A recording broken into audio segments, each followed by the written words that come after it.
If you looked at him, you would never believe it. He stood 5 feet, 5 inches tall. He weighed 110 pounds.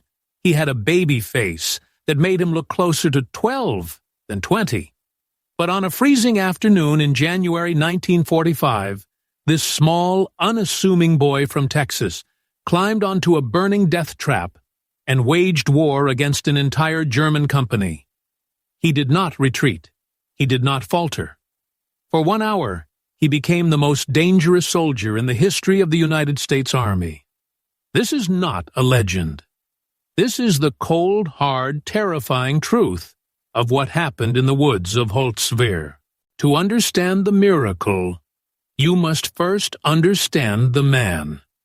Audie Leon Murphy was born into the kind of poverty that breaks most people before they ever grow up. He was the son of sharecroppers in Hunt County, Texas. His father abandoned the family. His mother died when he was a teenager. He was left with nothing but younger siblings to feed and a rifle to hunt rabbits. That .22 caliber rifle wasn't a toy. It was a survival tool. If Audie missed, the family didn't eat. That pressure honed a deadly talent. He learned to shoot with a precision that was almost mechanical. He learned to move through the brush without snapping a twig. He learned to wait. When the world caught fire in the 1940s, Audie tried to enlist. The Marines turned him down. They said he was too small. The paratroopers turned him down. They said he was too frail. Finally, the Army infantry took him, mostly because they needed warm bodies to throw into the grinder. Even then, his drill sergeants tried to transfer him to a clerk position, convinced that the rigors of combat would kill him in a week. Audie refused. He wanted to fight. He wanted to be on the line. He got his wish, and it cost him everything but his life. By late 1944, the boy who looked like a high school freshman was a battle-hardened killer. He had waded through the blood of Sicily, the mountains of Italy, and the beaches of southern France. He had watched his best friends die one by one. The most painful loss was Laddie Tipton, his closest comrade, who was gunned down by a German soldier pretending to surrender. That moment changed Audie. It froze something inside him. The grief calcified into a cold, relentless fury. He wasn't fighting for glory anymore. He was fighting because it was the only job he had left. By January 1945, the war in Europe was supposed to be ending. But the Germans hadn't received the memo. In the Colmar pocket, a stubborn German holdout in France near the Rhine River, the fighting was savage. The temperature dropped to 14 degrees. The ground was frozen solid, hard as iron, making it impossible to dig foxholes. The snow was knee-deep. Audie Murphy was now a second lieutenant, commanding Company B of the 15th Infantry Regiment. But company was just a word on paper. A full company should have had over 200 men. After months of brutal attrition, disease, and casualties, Murphy had 18. 18 exhausted, freezing men against the might of the German war machine. On January 26th, the hammer fell. The afternoon sky was gray and heavy when the ground began to shake. Out of the tree line emerged the silhouette of doom. 6 German panzer tanks. Behind them, 250 battle-hardened German infantrymen, clad in white snow capes to blend into the frozen landscape. They were moving directly toward Murphy's position. It was a massacre waiting to happen. Murphy's men had no heavy weapons. They had carbines and rifles against armor and artillery. Murphy knew that if they stayed, they would be overrun in minutes. He looked at his 18 survivors. They were shivering, terrified, and outgunned. He gave the order, "Pull back." He ordered his men to retreat into the woods, to the safety of the trees. But Audie Murphy didn't go with them. He stayed behind. He had a field telephone in his hand, wired to the artillery battalion miles away. He needed to direct the fire. He needed to buy his men time.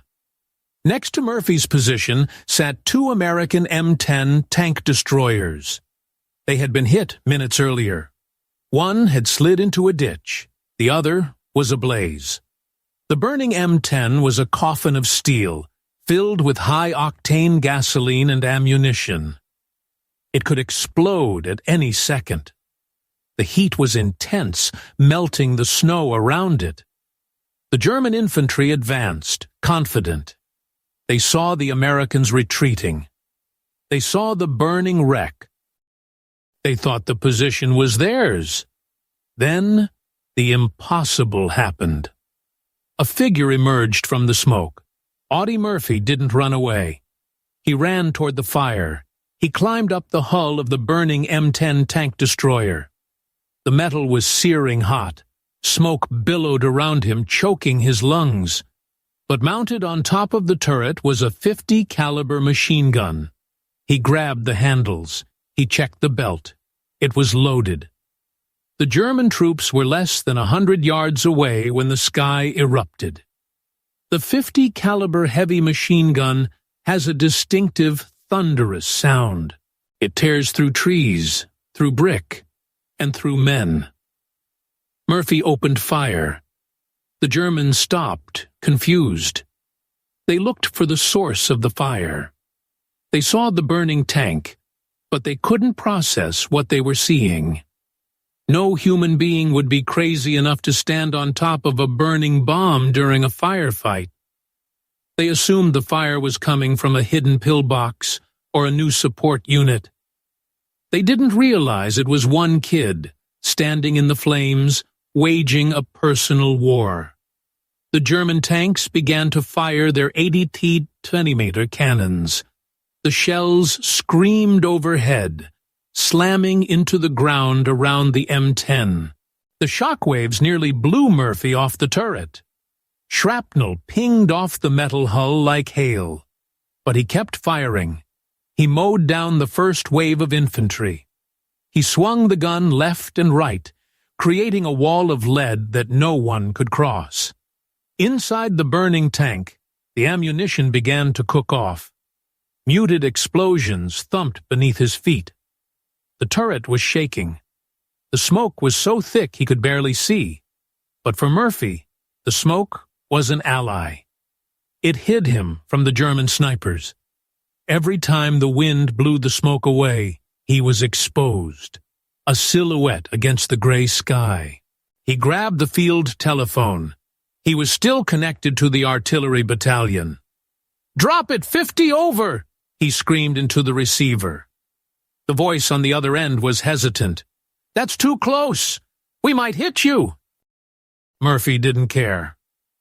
"Drop it!" The American artillery shells began to rain down. The earth erupted. Snow, dirt, and shrapnel flew into the air. The German tanks, blind and unsupported without their infantry, began to hesitate. They couldn't advance without foot soldiers to protect them from bazookas, but their foot soldiers were being slaughtered by the madman on the burning tank. For an hour, the battle raged. It was one man against an army. The Germans tried to flank him on the right. Murphy saw them. He swung the heavy barrel and cut them down. They tried to crawl through the drainage ditches on the left. He spotted the movement and suppressed them. He was firing in bursts, conserving ammunition, calculating every angle. He was a hunter again, back in Texas, only the game was infinitely more dangerous. A squad of German soldiers managed to get close, dangerously close.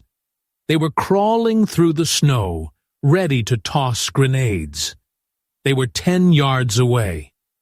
Murphy couldn't depress the machine gun barrel low enough to hit them. He pulled out his carbine, firing one-handed while holding the .50 cal with the other, then went back to the heavy gun. He cut them down before they could throw. Then a German sniper found his mark. A bullet struck Murphy in the leg. It tore through muscle and flesh. The pain was blinding. Blood filled his boot. Most men would have collapsed. Most men would have fallen off the tank and crawled to safety. Audie Murphy didn't stop. If anything, he fought harder. The adrenaline and the cold fury kept him upright. He was shouting into the phone, correcting the artillery coordinates, bringing the shells closer and closer to his own position, until the ground around the tank was a moonscape of craters. The artillery officer on the phone asked, "How close are they?" Murphy replied, "Just hold the phone, and I'll let you talk to one of them." He was exhausted. His hands were burned. His leg was useless. The ammunition belt on the .50 caliber was running dry. The fire inside the M10 was roaring now, the flames licking at his boots. He knew the final explosion was imminent. The Germans began to fall back. They couldn't break him. They had thrown tanks, artillery, and hundreds of men at a single position, and they had been stopped cold. They assumed they were facing a fortified heavy weapons platoon. They never knew it was a 20-year-old boy who had been rejected by the Marines for being too small. With his ammo gone and the Germans retreating, Murphy finally let go of the gun. He slid off the burning hull, limping heavily, leaving a trail of blood in the snow. He hobbled back to the woods where his men were waiting. They stared at him in silence. He looked like a demon rising from hell, covered in soot, blood, and snow, his eyes wide and vacant. Moments later, the M10 tank destroyer exploded. The turret where he had been standing was blown high into the air. Murphy didn't ask for a medic. He didn't ask for a stretcher. He reloaded his carbine. He looked at his 18 men, who were emboldened by the sight of their lieutenant's survival. "We're going back," he said. Despite his wound, despite the exhaustion, Audie Murphy led his men in a counterattack. They swept forward, pushing the disoriented Germans back, reclaiming the ground and securing the woods. Only then, when the line was safe and the enemy was gone, did he allow himself to be treated. For his actions that day, Audie Murphy was awarded the Medal of Honor. The citation read that he had killed or wounded at least 50 Germans and stopped an armored attack single-handedly. But the medals, and there were many, for he became the most decorated soldier of World War II, never meant as much to him as the men he saved. When the war ended, Murphy came home a hero. Life magazine put him on the cover. Hollywood called. He became a movie star, playing cowboys and soldiers. In a strange twist of fate, he starred in the movie based on his own autobiography, To Hell and Back. He played himself because the directors couldn't find an actor who looked young enough and innocent enough to portray him convincingly. But the war never really left him. The boy from Texas left his soul in Europe. For the rest of his life, he slept with a loaded pistol under his pillow. He suffered from nightmares, fierce headaches, and what we now call post-traumatic stress disorder, though back then they just called it battle fatigue. He spent his later years speaking out for veterans, demanding better mental health treatment for the men who came home broken. Audie Murphy died in a plane crash in 1971. He was only 45 years old. He was buried in Arlington National Cemetery. His grave is the second most visited, just after President John F. Kennedy. The story of Audie Murphy is not just a story about shooting straight or being brave. It is a testament to the raw, unconquerable potential of the human spirit. On that frozen field in Holtzwihr, facing certain death, he didn't fight because he hated the enemy. He fought because he loved the men behind him. He showed the world that courage has nothing to do with size, and everything to do with what you are willing to sacrifice. When the odds are impossible, and the darkness is closing in, remember the boy on the burning tank. Remember that one person, standing alone, can hold back the tide.